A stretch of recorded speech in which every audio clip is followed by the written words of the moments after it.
All right. Hello, everybody, and thank you for joining us tonight. This is the Environment Office's Nuclear Webinar Series, and my name is April. So I work with the Saugeen Ojibwe Nation Environment Office as the Community Engagement Manager. And if this is your first time joining us, thank you and welcome to the series. Tonight, my guest speakers are from the NWMO, and we're going to be talking about the proposed High-Level Waste DGR and what you can expect in the next coming months and years. Afterwards, we're going to have some time to answer your questions live here. Now, without further ado, I'd like to introduce my speakers. Tonight, we have three members from the NWMO team who are involved with the proposed project in the territory: Lise Morton, Joe Gaboury, and Greg Plain.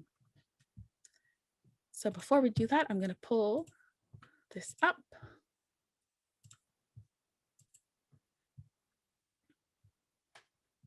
So Lise Morton has been with the NWMO since March of 2021 and is the Vice President of Site Selection. Her main responsibilities are working with the two siting areas in Northwestern Ontario and in Southern Ontario with First Nation communities in whose traditional territories these sites are located within municipalities. Lise has lived in Port Elgin and Southampton with her husband for the last 32 years and raised her two grown children in the area. She recently retired from OPG and was the Vice President of Nuclear Waste Management.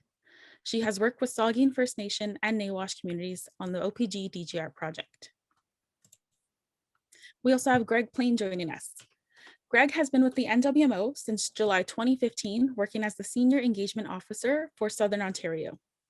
His main responsibilities are working with Saugeen Ojibwe Nation communities in Southern Ontario and other nations across Southern Ontario region. Greg is a member of the Aamjiwnaang First Nation in Southwestern Ontario and lives in the nation with his wife of 29 years and his two boys, and Greg has a total of 4 children. And we also have Joe Gaboury. Joe has been with NWMO since January of 2015, working as the Director of Indigenous Engagement in Southern Ontario. Joe is a member of Matchewan First Nation in Northern Ontario, and he currently resides in Oshawa, Ontario with his 2 children. I hope I said that right, Joe. So let me stop sharing that there. So welcome, Lise, Joe, and Greg, and thank you for taking the time this evening to answer any questions the community members may have and tell us more about the NWMO project. Thanks, April. So it's Lise. Thanks so much for being here. So sorry, did you want to go to the other two first, or you want us to tell you about the project right away? No, so we could go right into it. So okay. Let's start things off by just getting to know what the NWMO is and exactly what it does. Okay, so the NWMO, our Nuclear Waste Management Organization, is a not-for-profit organization that was created as a result of a Canadian federal government act called the Nuclear Fuel Waste Act. And that Nuclear Fuel Waste Act came about after many years of engagement with Canadians across the country as to what should be done with nuclear waste. And so the government mandated that a standalone organization should deal with, and I should be specific here, the used nuclear fuel. Not the low and intermediate level waste, but the fuel. So the NWMO is tasked by the federal government to implement the solution for all of Canada's used nuclear fuel. Perfect. Thank you, Lise.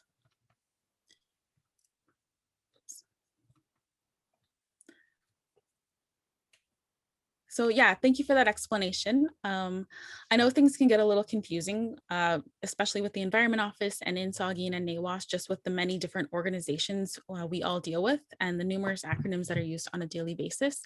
So it's great to know what exactly the NWMO is.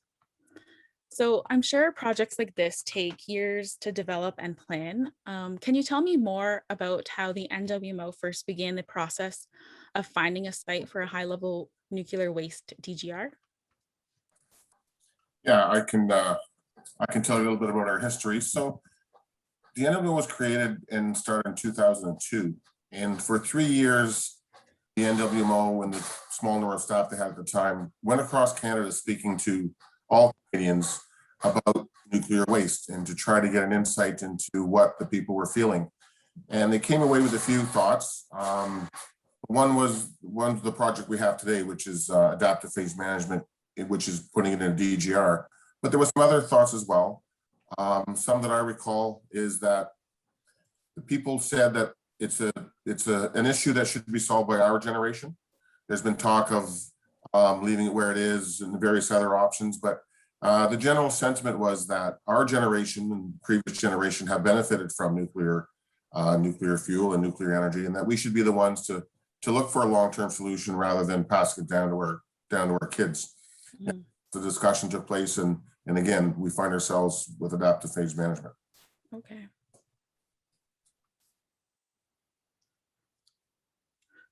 Yeah, that's great to hear that, you spoke to a lot of different communities across Canada and took that feedback to create this plan.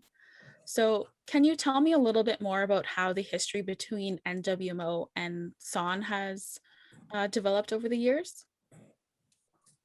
Yeah, thanks, April. In May of 2016, we started out working with Son leadership, and the NWMO president sent a letter to Son leadership saying that and committing to them that the NWMO would not select a site in Son territory without their consent, without Son's consent.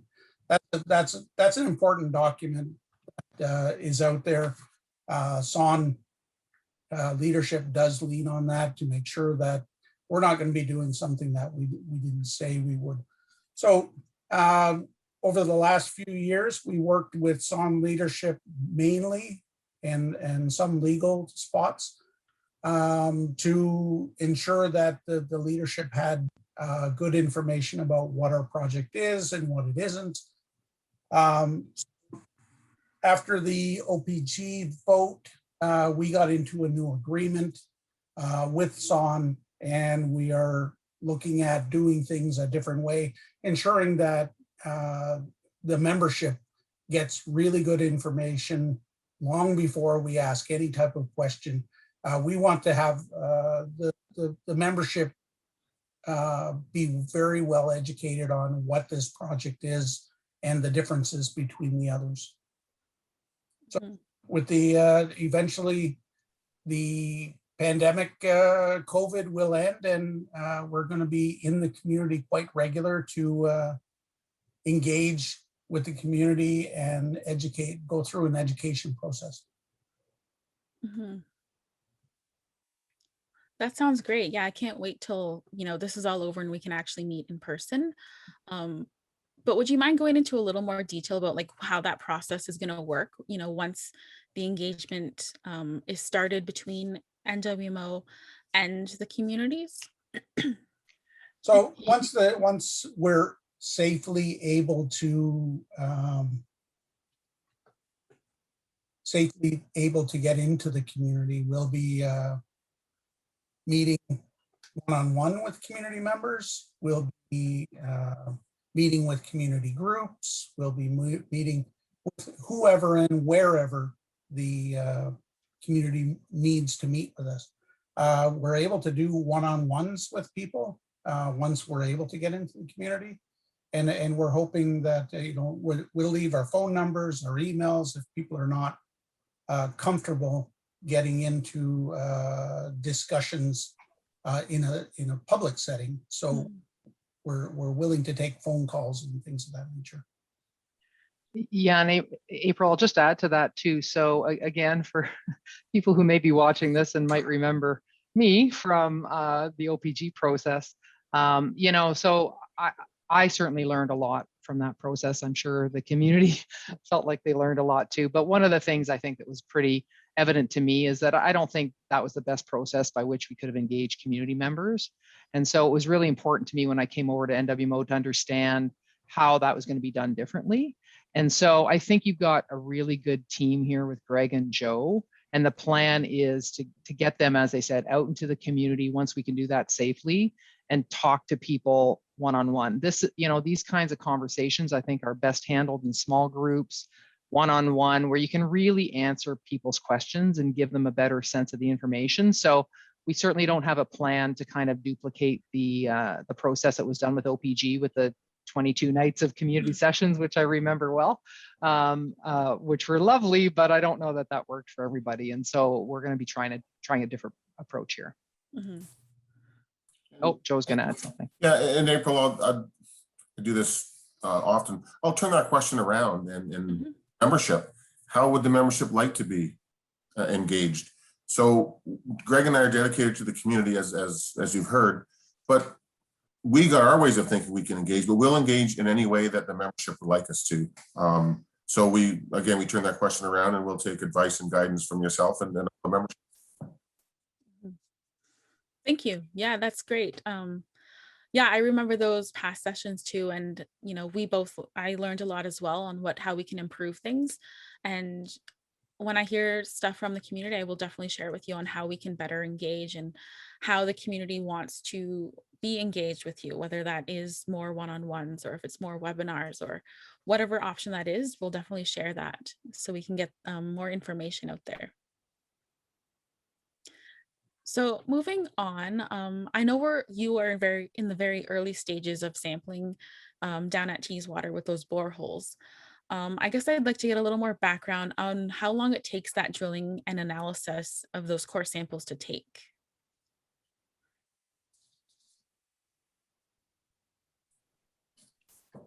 So we went through some of the questions you have provided us, and I got them out of order. But this, so the question being, yeah, right now we're drilling boreholes, and I think it's going to take us another couple of months to finish the existing borehole. And for those that don't, it's one borehole that is being drilled, and it's going to be a kilometer straight down. And once at present we're taking the core out, and I think I'm not a technical expert, but I think in 6 foot or 9 foot lengths. So it's coming out in length and it's being analyzed as it's being drawn out. So there's some obvious analysis that the geoscientists can take in just looking at the rock. But there's a lot more analysis that take place, and we have to send it to labs over in Europe to do some very detailed testing that we don't have here in Canada. So we take up to a year, a little more, to get all the information that we require to provide to the communities to let them know what the characteristics of the rock are. We do believe the sedimentary rock in and around Bruce County is a good rock for the host. But again, we're going to be doing the drilling and testing to verify what we think is there is there. And we'll share information as we get it along the way with the community. I know a lot of people are asking as soon as it comes out of the ground, they may think we have an answer, but unfortunately, we can give them a very high level view, but really it's the detailed testing that takes weeks and months that we'll get back to them on. I didn't realize, yeah, it took like over a year to get all the final data analyzed. That's quite a long time. And I skipped over that one question. I just kept reading and missed it. But that does include peer reviews by experts other than our scientists. So there is quite a process again to verify the information when we provide it to the communities. Well, that's really great to know. And I find comfort in that, just to know that, you're really taking the time to look at those samples and to really understand what the rock is and if it is a good fit. So once you kind of spoke about this, but once it has been analyzed after that year, what happens next? So I can speak to that. So there are kind of 3 big criteria that we have in order to be able to select a site. And the first one is safety, and that has to do with the rock and whether the rock is the proper rock and would be able to support a repository like this and be able to contain the nuclear fuel in it. And so, first we'll understand what the results are back from the rock. And again, let's just say, for example, that the rock told us something that we weren't expecting, that the rock is not going to be proper for the facility. Then that's a fundamental criteria that needs to be met. That would kind of mean that is not a suitable site for this repository. And so the other 2 criteria we have to meet I hate to say would not really matter anymore. And the second and third criteria are that you have to be able to transport the fuel safely to the site, wherever that site is. And then the third criteria is obviously the work we're doing with the community. We have to have a willing and informed community, and that includes, in the case of South Bruce, Son. So that's kind of where the next steps are. But there's a whole bunch of other kind of technical studies that are going on as well. So there's baseline monitoring in terms of environment, there's well sampling, there's a bunch of other kind of technical data that'll come in, all of which will give us a sense of whether we have a safety case or not. But then that would be the next steps is, do we have a safety case? Okay, then we need to make sure that we've got these other steps in place. Okay. That's great. I didn't realize there was like those little safeguards in the analysis and what you were looking for. So thank you for telling me those. So in the result, like after all the years of like all analyzing that data and things worked out, so the rock was deemed safe, transportation is fine, but you're still waiting for like the willing host. What happens if two of those criteria are met, like, and the rock is fine? Yeah, so back to what Greg said, and I'm going to speak specifically to Son, but I'll loop in South Bruce on this too. So with respect to the site in South Bruce, as Greg said, we made a commitment to Son back in 2016 that we wouldn't even select the site in Son territory without Son's consent. So, if the rock proves to be fine and all the technical analysis has been done and all that stuff, and, we can demonstrate a good transportation plan, then it would come down to a decision by the community. And that would be, so it's very similar to the OPG process in that sense. But again, the Son community will decide what process they want to follow this time around. That'll be your leadership and the community members that decide how you're going to make your decision. But again, we can't move forward unless both Son and South Bruce residents as well say yes. So South Bruce equally needs to decide how are they going to make their decision as well. Okay, perfect. So you did mention this. So I guess, if the rock isn't suitable, the project just, I guess, isn't able to happen in this area. Is that correct? Yeah, and the only thing I'd add to that, and sorry, I'll let Greg and Joe jump in here too. So we do have some sense, well, the geologists have some sense that we all know through the OPG project, there were, I think I'm remembering now, eight boreholes that were drilled at that site, which is at the Bruce Power site. Geologists do have some sense of how the rock works in the entire kind of Bruce County area and what the different layers of rock are and where they come to the surface. So they've got some pre-sense of what they should see, what the different layers of rock is that they should see compared to what it looked like at the Bruce site. So they have some sense of what they expect to see, but really they're drilling this core so they can validate, does it actually meet what we thought we would see? But back to your fundamental question, I think, which is, yeah, at the end of the day, again, if you can't demonstrate that you have a safety case, if this repository can't be constructed safely, then you can't proceed. The only other thing I just want to mention too, if you don't mind, is that, there's a big difference between this project and the OPG project. And I keep referring to that because obviously the Son community is very well aware of that project. Mm-hmm. And so to understand the differences here, one big difference is that compared to the OPG process, if you remember on that project, it had already gone through an environmental assessment and 33 days of public hearings. And then we were out in the community talking to the community and getting the Son decision from the community. In this case, there's no project that's been launched with any environmental agency. The project won't get launched until we have those other three pieces gone. So where there's no environmental assessment that's underway, none of those things are happening until we already know we've got a strong safety case, we can transport it, and the community's on board. So that's a fundamental difference here. There's no project yet until the community decides if they want it.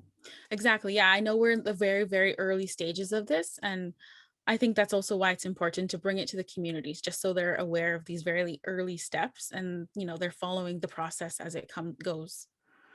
So I hope I didn't miss any other questions, Greg and Joe, but I'm just going to go into the last few items on my list. So these questions deal more with, I guess, how things kind of came into play. And these are a lot of questions that we heard from community in the past.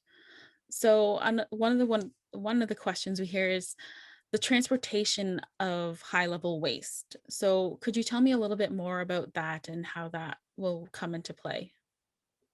So there has been some interagency, I'll call, like the low and intermediate stuff in between the Bruce or Pickering or any of those. That's been going on. But the movement of the high level waste, it's highly regulated by the CNSC. The environment is what they're looking at, how we're actually going to be able to move this stuff, whether it be from Pickering to South Bruce or from Pickering to Northern Ontario. We have to ensure that the environment's looked at, the safety of the trucks. One of the things that's very important, that the way you're going to move it has to be highly safe for the environment and the people, that the areas that they're going to be driving through. Is highly regulated, so we're able to ensure, and there has been no accidents moving this type of material over the years. It's tracked internationally, it's tracked within Canada, and even so far as the high level waste, there will be monitors along the way. So there will be security that would be driving along with it to make sure things are moving in the right direction and keeping safe. Sorry, it was muted there. And we do have presentations. When we're talking about engagement, the safety case is one. We can talk to the community members. We'll have a presentation for one night on the safety case. We can bring in another person that strictly works on transportation. So looking at the routes, looking at exactly what it is and how it is that transportation will be taking place. So as we move forward with engagement, the various presentations will be brought to the community. And like Joe was saying, once we figure out what the community wants to hear about and when. So we have a lot of canned presentations ready to go, but we have to get into the community and to the various groups within the community to know what they want and when they want it. So we're ready. It's just waiting for this pandemic and COVID to stop.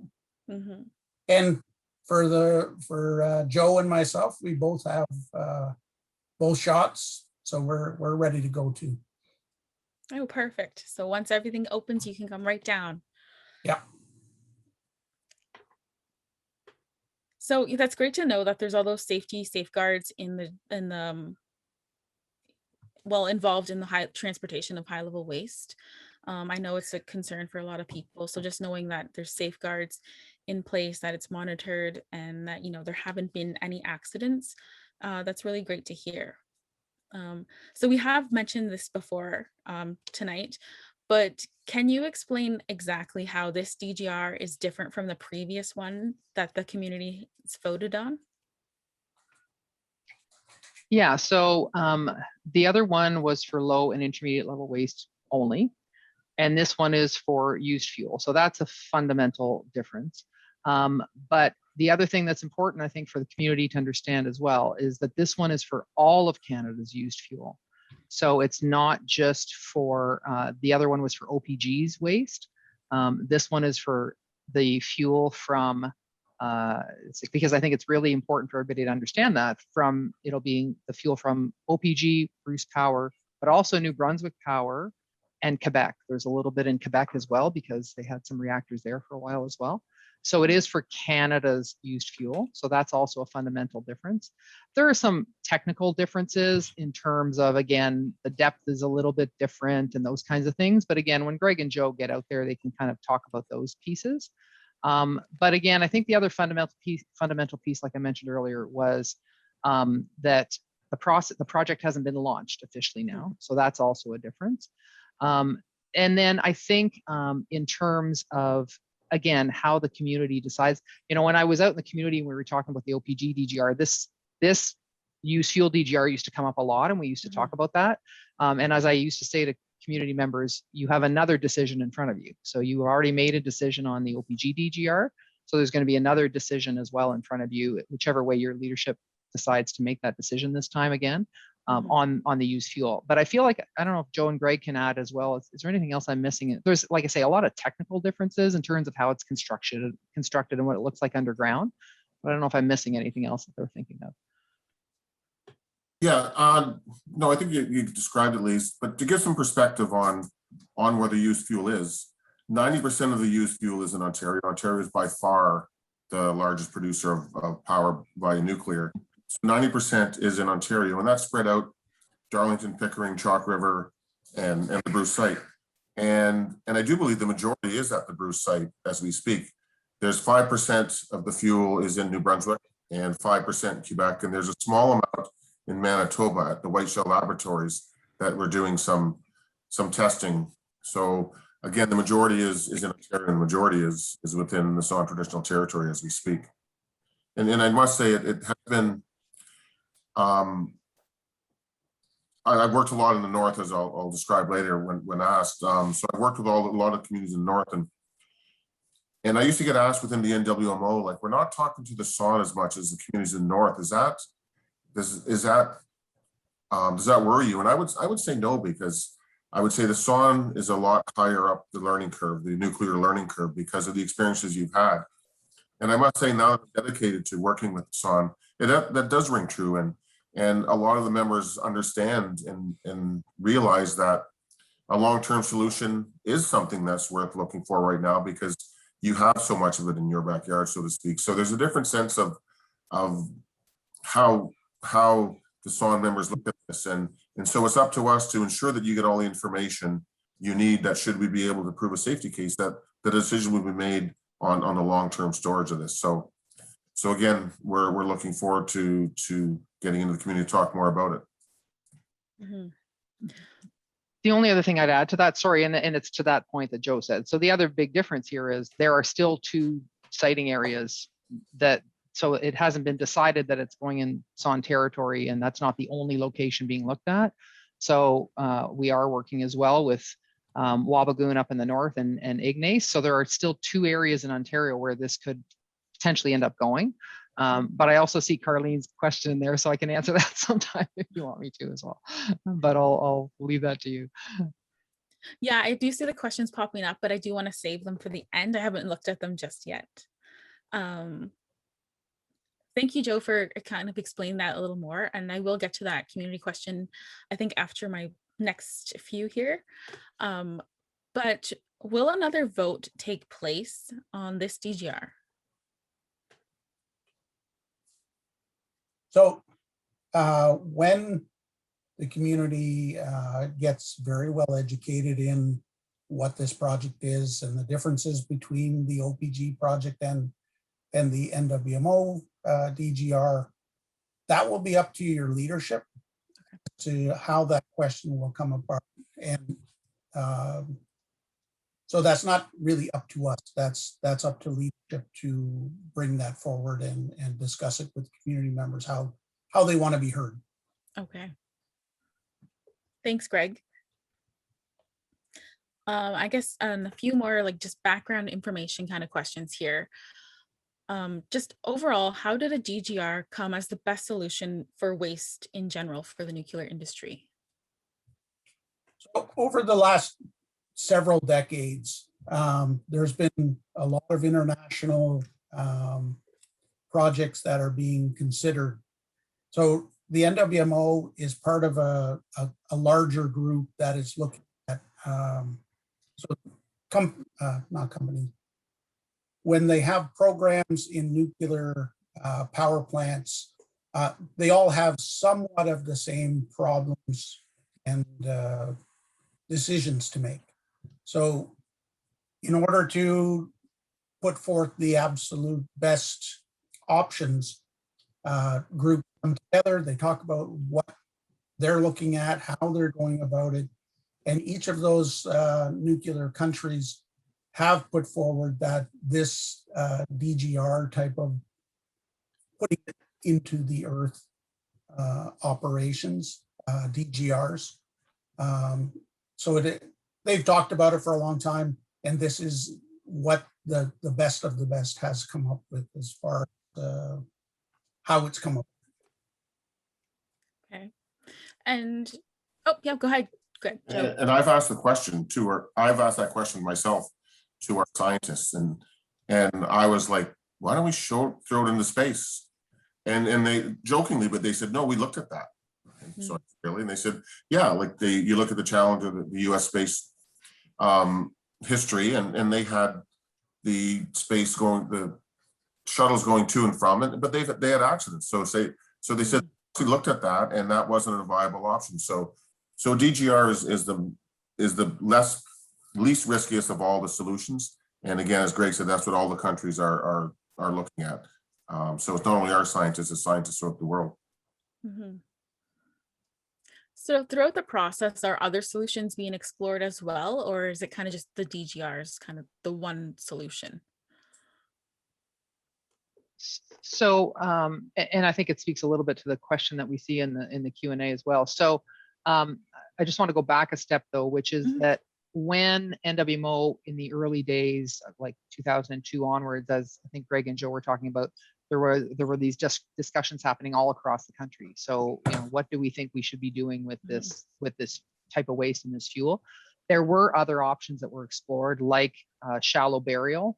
And the other option that you hear about a lot is what some people call rolling stewardship, or just keep it where it is and let's just keep monitoring it kind of thing. And so options have been explored, but that has always led to, when it comes to fuel in particular, as Joe and Greg have said, the consensus is that, and Canadians, by the time those discussions ended, and I forget the exact year, again, Joe and Greg might know, like 2007 or 8 or something like that, the consensus was, okay, we think that deep disposal is the best solution. The reason that always comes up, especially for fuel, is because of the long radioactive nature of this material. So you want it contained away from the atmosphere. So I could talk about all the other options as well, but some of those other options, especially like shallow disposal, and we used to talk about this during some of the DGR discussion, the OGDGR discussions as well. That is used for low-level waste. You absolutely can look at shallow disposal for low-level waste. But for fuel, it came from those conversations with Canadians, and there were different options that were looked at. I believe a lot of those old reports are on the NWMO website, but I don't imagine everybody wants to dig through a bunch of old reports. Yeah, and that's a good point, because it is very different waste compared to the OGDGR. So that's a good point to bring up, and to have people realize that it's used waste and not just the nuclear waste, which is like the low level stuff that we were talking about a few years ago. So Greg, I'm going to go back to that question about your interactions with other First Nation communities. So how has that been for you in your role? So I stay mainly in the Southwest. Joe was the director for pretty much all of Ontario. So we have 20 agreements across the North. Mainly, their main agreement is Wabigoon Lake Ojibwe. So that's the closest to where they're looking in the North. But there's various communities and agreements that we have across the North. There's maybe 3 or 4 different areas in the South, 2 or 3 actually, that we're talking with other people and other areas. But maybe Joe can elaborate on the North. Yeah, thanks, Greg. I was trying to quickly type an answer for Terry. The benefit I was referring to, Terry, was the actual use of electricity and nothing more. But yeah, so other communities, I'll take a step back and go back about the process of talking to Canadians. So at the end of that, we asked for expressions of interest from communities who were interested in learning more about potentially hosting a DGR.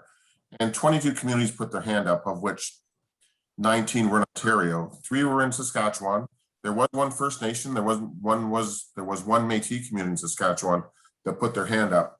But in Ontario, of the 19 communities, they were all municipalities. And so we had to knock on the doors of the First Nations in close proximity and really just try to get our foot in the door to see if they'd like to participate. And I was pleasantly surprised at how many of the communities were receptive to learning about our process.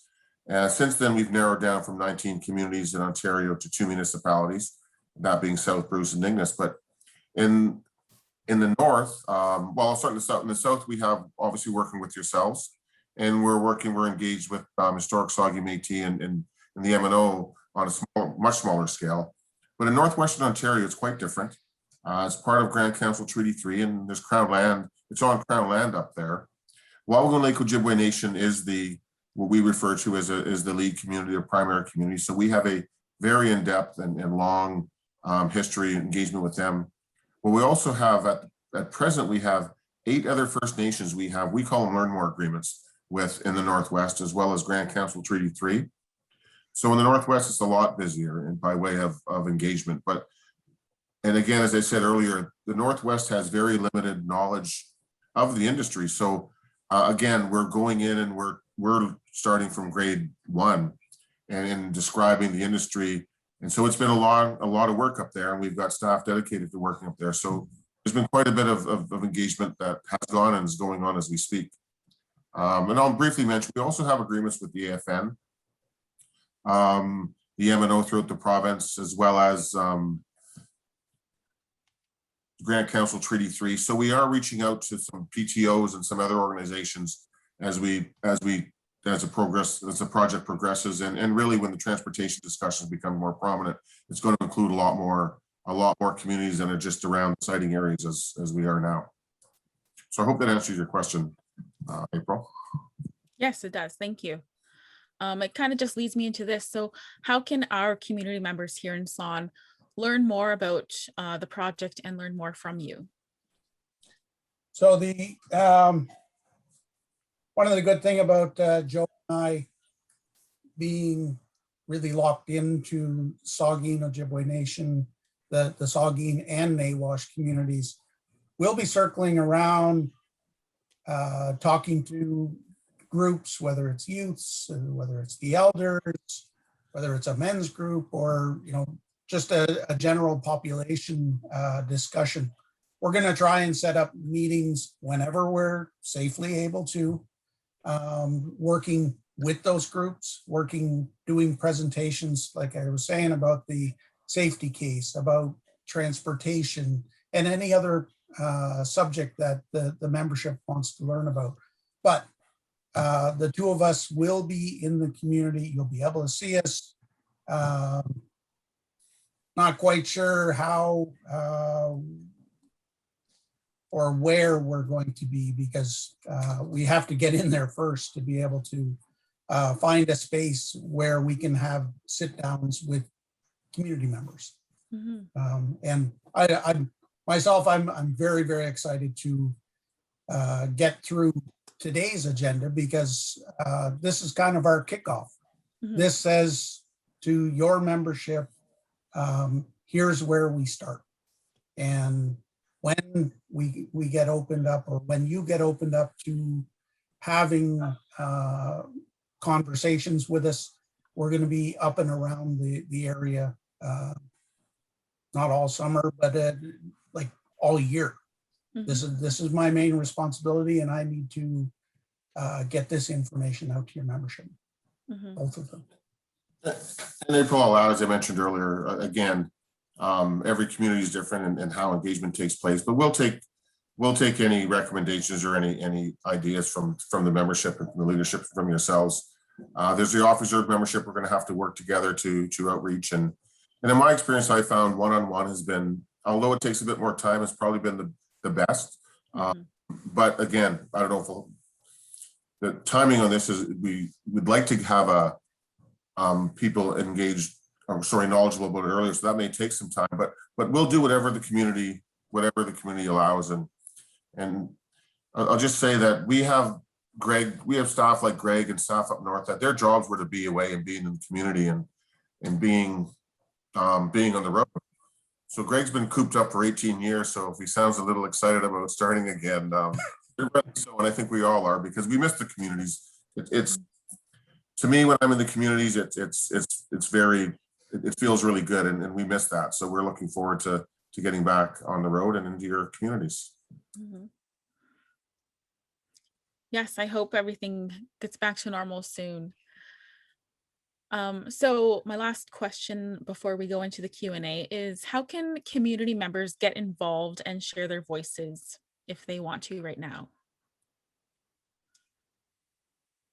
I would say that through Son's Environment Office, if you have questions, what we're going to do, put Joe's and my phone number. If they want to have discussions, you can call us, maybe not in the middle of the night, but generally any time of the day, whenever questions come up, you can leave us a message, you can give us a call. We'll be putting up our email addresses as well. We can get the questions out that way. And once we do get into the community, and if they're not comfortable, we can go through one-on-ones. And I think that's going to be very critical to getting people, if you're not comfortable talking in a group setting, one-on-ones is going to work really well. But we're going to have our phone numbers, and I guess if it was middle of the night, it'd be all right to call Joe. And April, I think we have provided Kat and yourself or the office with some of the YouTube videos we have now. So we have a lot of content that should the community members have any questions, to reach out to the environmental office and or directly to us, so we can send you the videos that we have, and it's getting better. So a lot of good information out there as we speak. Perfect. Thank you, Joe and Greg. So that concludes all the questions that I really had that I wanted to cover, just to give the basic introduction to your team and to what the NWMO is. I know there's a lot more information, that goes into the technical stuff in regards to the boreholes, in regards to like how everything will play out later on. But the purpose of tonight was just really to get that intro, to meet you guys, the Joe, Greg, Lise, so people can put a face to those names. So I think we'll pull it over to the Q&A now. I do see we have 7 questions, and I really do hate that Terry had to leave so soon, because I do see her questions now. But I'll still ask those, because we are recording the session and we will be posting it, so she can come back here and see those answers. So I think I'll just go through them one by one. So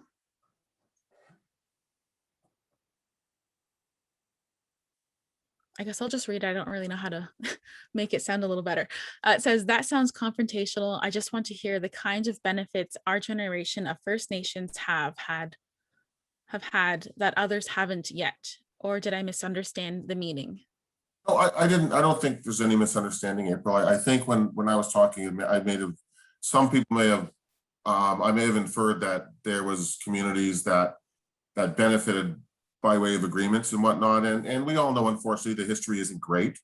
So the benefits I was talking about is you turn on the lights and the lights come on. So the benefit of electricity use is what I was referring to. And so the history may not be great, but the good thing about going forward and with this project is every step of the way, the community is going to be involved. And the communities, if a community wants to go with us, it's going to be because there's going to be benefits. And so that's what excites me, is to work with the communities to deliver those when and if the time comes. Thank you. Perfect. Thank you. So we have our next question here. So with the OPG process, there was really only one idea of dealing with the waste, and that was to bury it. If NWMO says they want to work with or have a better approach with Son communities, then why is there still only one option? To bury it? Even with the current borehole drilling happening now, I find that should have gone to community for discussion. Very upset to happen that happened without community say. So I guess the question is just more about those other solutions. Yeah, so I can certainly start, and maybe as well, I mean, maybe Joe and Greg can add something in terms of, I know some kind of preparation that was done before borehole drilling in terms of ceremony and things like that. But Yeah, so Carlene, you know the history as well, obviously on the OPG project. And so I think the dilemma we're in, and I see your other comment too. I think the dilemma we're in is that in terms of what the other options are, especially for fuel, and obviously I think when Greg and Joe are out there, they can be talking to community members, and I think we need to hear what people think the other options are. But a lot of the only other options become, well, then do we just keep it where it is? Because if you're not going to bury it anywhere, then the other option is you keep it where it is. And you know, Joe talked a little bit about things like, and they have been explored, shooting it out into space and things like that. So I understand, I do understand the concern in terms of, well, it still feels again like a decision's been made, and now, you know, do you want it or not? But I think we have to have a really good conversation as well about, if the alternative is to leave it where it is, what does that really mean?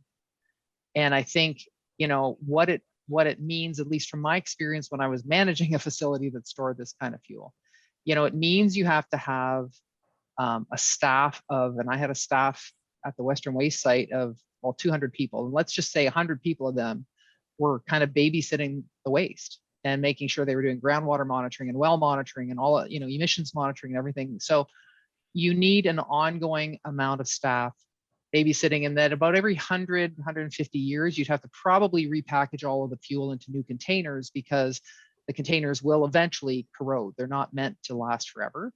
And so then every 150 years, it means people need to do that. So it really comes down to, you know, for the length of time that this waste is radioactive, will we have the structures in society to keep babysitting it? And that becomes the question. So, but I think we should talk about that, and Joe and Greg, you know, and we should be talking about that with community members and hearing what you have to say about that, because it is a complex problem. Mm-hmm. So I don't know if I completely answer that. And as I know Carly knows I could keep talking, so I'll be quiet. Thanks, Lise. So on to the other question. So what happens with the work that you diligently do to inform the communities, and we still say, no, we don't want this in the territory? What happens then?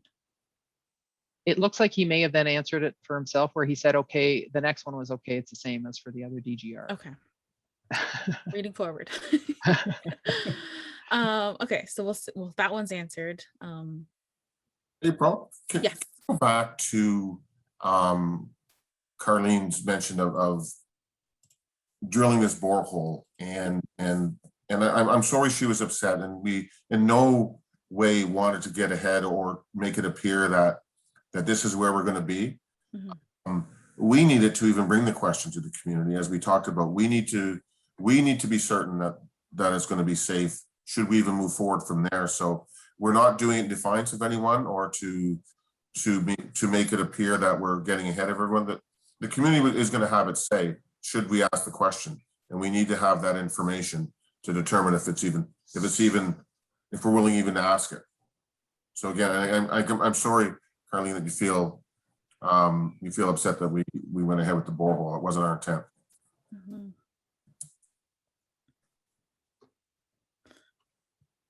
Thanks, Joe. So another question we have here is, if burying the waste in the earth is not what any community is willing to do, are there any other plans that will see people monitoring and keeping it safe for the full duration of its radioactivity?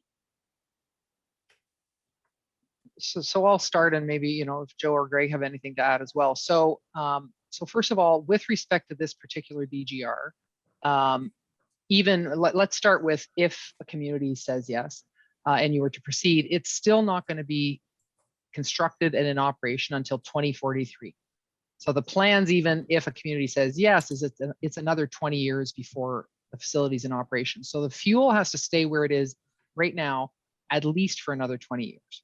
So then if you flip that and we answer the question in terms of, well, so what if any community or neither community says yes, north or south? So again, we have 20 years anyway where we can start looking at other plans. But in the meantime, that fuel would have to, exactly as the question is asked here, would have to continue to be monitored at the site, as it's going to be anyway for the next 20 years, because that's not when, or that's the earliest when the repository opens anyway. So for sure, if both areas say no, then we'd have to take a look again at what are the next steps. But in the meantime, you'd continue to monitor the fuel. Mhm. Thanks, Lise. So we do have another question or comment in the Q&A, and I'm just having a hard time pulling out the question. So I'm not too sure if either of you want to take a look at it and see if you can pull out the exact question and answer that, or if we would just like to leave it as a comment for the team. Is that Carlene's question or comment? Mhm. Yeah. Yeah, and I think I spoke to this again, and I appreciate that perspective for sure. I mean, it still feels, I'm sure, as though, well, we've come up with a solution, so, you know, what do you want to do? And again, I think the difficulty is from a technical perspective, that appears to still be the best solution for this waste. And other solutions have been looked at, maybe not with the SON community, but other solutions have been looked at from a technical perspective. And I think the importance of this, and I'm going to be frank, one of the reasons I was willing to jump into another project like this was because the site won't even be selected and the project won't advance unless we have an informed and willing host. So trying to get that first and having communities deciding for themselves whether this is the right fit for them, I think is an important step. So we can talk about all the technical pieces, but there's this other piece where the community needs to become informed and decide if this is what they want. So I think while I know that it's a more complex issue, and I don't know if I've completely answered the question, you know, it's a complex issue that needs to be discussed. And I think that's why, you know, it'll be helpful to have Greg and Joe out there, and we'll provide the information, and then community members can make their decision.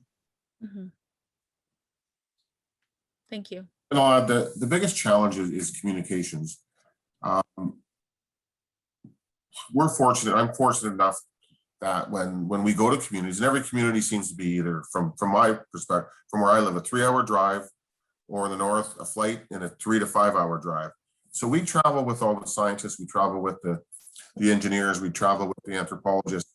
So we get to learn a lot about this project, and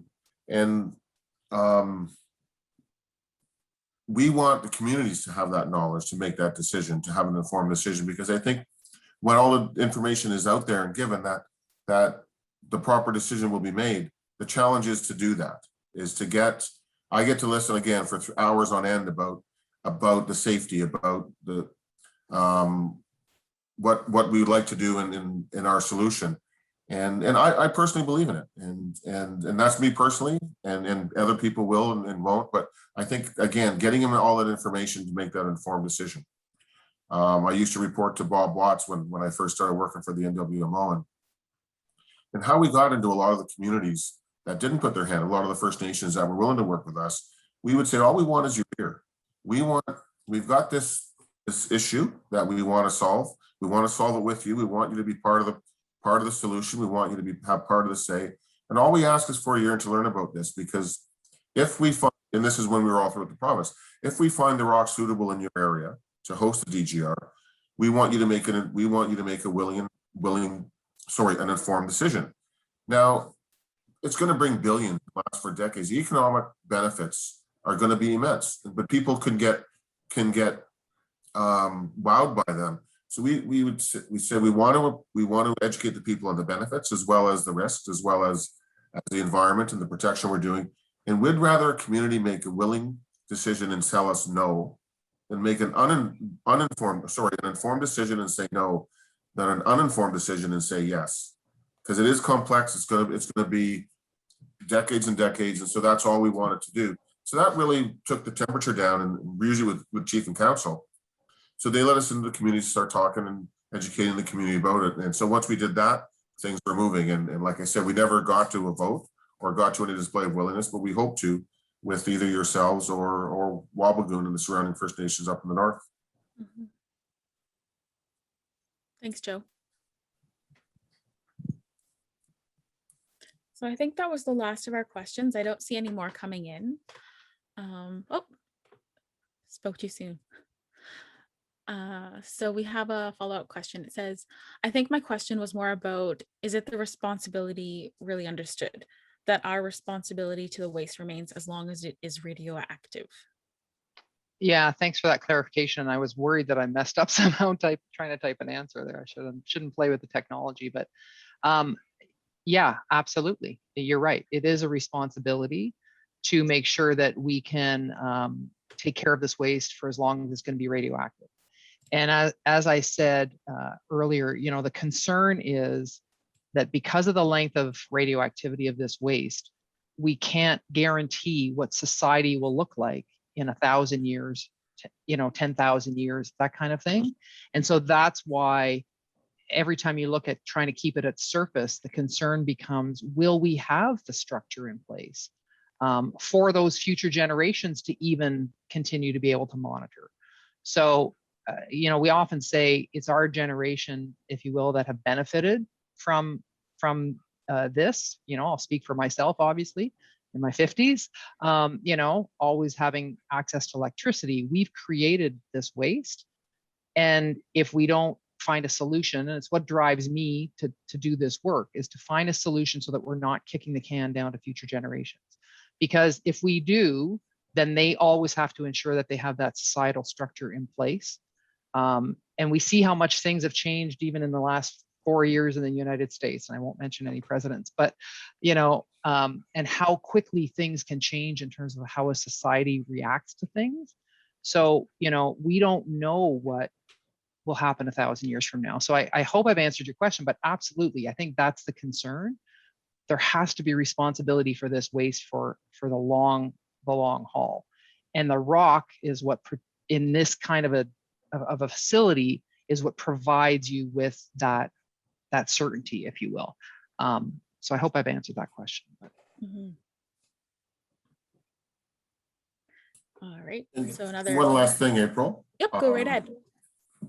So I'm not a scientist, and we don't have our engineers out doing Indigenous engagement.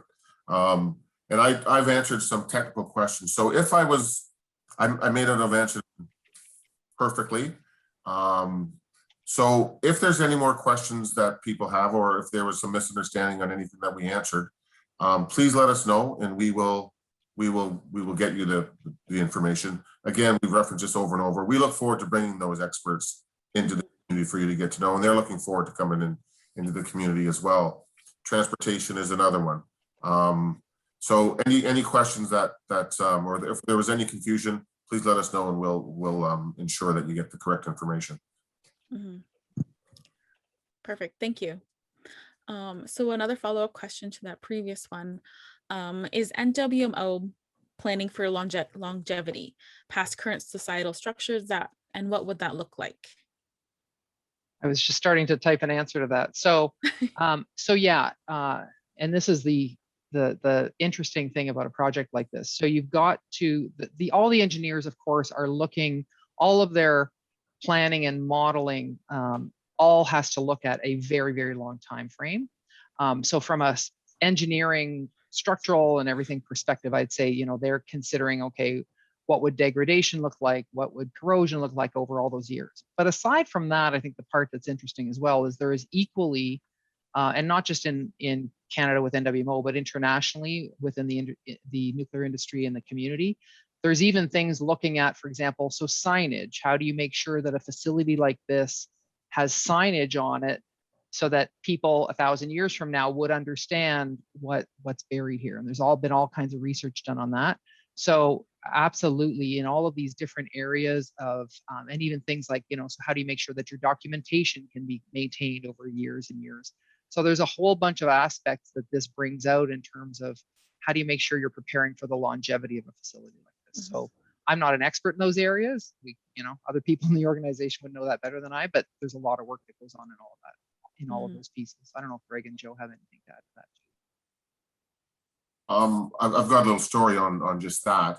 I said I get to travel with a lot of the experts, and I'm just having this conversation with one of our anthropologists, and she was telling me that through history, humans started to communicate through hieroglyphics and signage, with small signs, and then as years went on, as a as humans learned how to write and wrote long ordering books, and I just read a long book, but it had things move in circles. Then Twitter comes along, and now we're conversing in less than 120, 140 characters. And then you got emojis, and that the kids today are once again communicating through almost like hieroglyphics. So she was saying how there is a cyclical thing, but she was referring to just that, what is going to be the method of communication in 2,000 years, 3,000 years. But I got a kick out of how she was referring to the emojis bringing us back to smaller forms of communication. Mhm. Yeah, that's right. It does change over the years.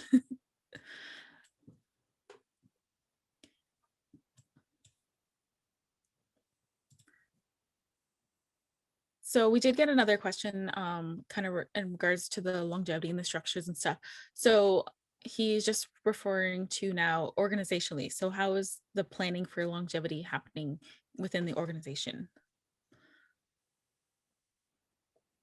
Yeah, and sorry if I could type things quicker, I try to help out there. So I mean, again, organizationally, of course, we're always looking ahead, 30, 40, 50, 100 years, that kind of thing. But, I want to be clear. Obviously, we can't plan organizationally for what that would look like 1,000 years from now, 2,000 years from now.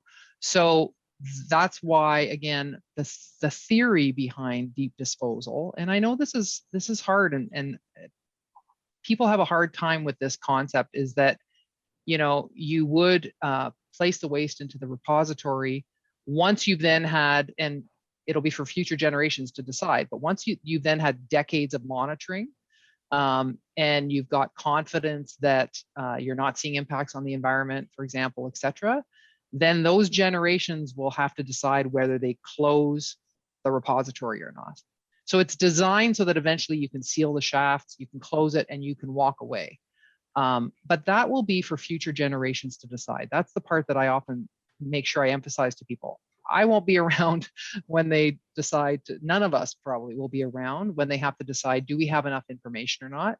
And I think the other important thing to understand is, of course, all this time that planning is happening and et cetera, the radioactivity is actually going down on the fuel. It still remains radioactive for many years, but when we talk about that, the levels do keep going down year over year over year. It remains radioactive for many, many years until it reaches what we call background level. But yeah, so organizationally, for sure, we're looking ahead throughout the entire operation life cycle of the facility. But the theory here is that at some point, as society, you would decide, okay, we've got enough information, we're closing it up, and we're done. And I'll add, Lise, that I think our partners, we refer to this getting into partnership with the communities, will have a say, big say in how things are done going forward. So it won't be looking to the NWMO as an institution that this is how things will be. Once we have a willing host and we get an agreement, we'll be obviously taking a lot of direction from our partners. So because we don't have a project that we mentioned over and over, and things going forward will be done with input from everybody involved. And the only other thing I would add too is that there's a regulator for this in Canada. Every activity in the nuclear industry is regulated by the Canadian Nuclear Safety Commission. So when we talk about these steps in the future, all of that would be overseen by the Canadian Nuclear Safety Commission. So it wouldn't just be, for example, NWMO that can just decide on their own, okay, we're closing the repository. That would have to go in front of the regulator, and you'd have to be able to demonstrate we've got all the data we need, this is what we're seeing, et cetera, and the regulator would have to approve it. So there's a whole bunch of regulatory steps as well. It's not just one party, exactly to what Joe said. And I'm sure community members and the public at that point as well will have a say in that as well. Mm-hmm. Great, thank you. So I think that is the end of the questions, unless another pops up. But I do want to thank you, Lise, Greg, and Joe, for taking the time to join me tonight to answer the questions and to really just introduce yourselves to the community, and so that the community knows they will see you hopefully in the near future if COVID kind of goes away or things lighten up a bit. but I really do appreciate you taking the time and explaining things. I know it helped clarify things for me. I know I work at the environment office, but I learn stuff every day, and I definitely learned a lot tonight just with these simple questions of getting to know the NWMO a little bit more. Well, One more addition. Yep. While we're working with Son and the northern communities, we utilize a monitor from the community, and they're going to be making reports back to the community on what they're seeing, pictures. We're going to supply them with some information as to how deep the borehole is this week, things along that line. So you're going to get regular reports as to what's going on the borehole site, and they do the same up with Wabigoon Ojibwe Nation. They get the reports and they report back to their leadership. So information flow is going to be a key component to ensuring people have an understanding of what's going on. So I just wanted to make sure that, you know, community members would kind of get back to the website at the environment office to take a look at what those reports are looking like as we move forward over the next coming weeks. Yeah, thank you for reminding us about the borehole, our monitor down there. He has been diligent in taking a lot of pictures, taking lots of notes. So, you know, he's really into the job, and you can always find that information on I think on our private Facebook group. So we can look there for that information, or on our website, like Craig said. So with that, I think that concludes our evening. I don't know if you would like to say a few closing remarks before we close out. I'd just like to thank you for the opportunity, April, and look forward to, again, as we said over and over, to getting to your community. And you mentioned learning about our project. I'm just as excited to learn a lot more about the Son. So look forward to hopefully face-to-face this summer. Thanks. Yeah, and thank you for having us. I'm excited again to be working with Son. It's one of the reasons I took the job, believe it or not. I actually really enjoyed, and when we talked about, you know, us trying to help community members learn, I learned so much as well from Son community members, and it was a really excellent but humbling experience too. And I learned a lot, and I really want to thank everybody for that. So really excited to have another chance to work with Son. Thanks. All right, so thank you everyone for joining us this evening.